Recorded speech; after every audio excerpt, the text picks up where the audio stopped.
बिस्मिल्लाहिर्रहमानिर्रहीम। रसूलुल्लाह सल्लल्लाहु अलैहि वसल्लम ने इरशाद फरमाया, जुमे का दिन तुम्हारे दिनों में अफजल तरीन दिन है।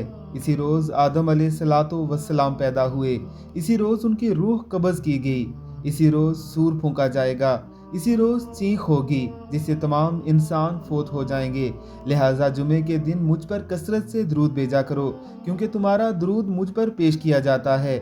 सहाबा इकराम रिज़वानुल्लाह अलैहिम अजमईन ने पूछा, या रसूलल्लाह सल्लल्लाहु अलैहि वसल्लम, हमारा दरूद आप पर किस तरह पेश किया जाएगा जबकि कब्र में आप अलैहिस्सलातु वस्सलाम का जिस्म अतहर बोसीदा हो चुका होगा?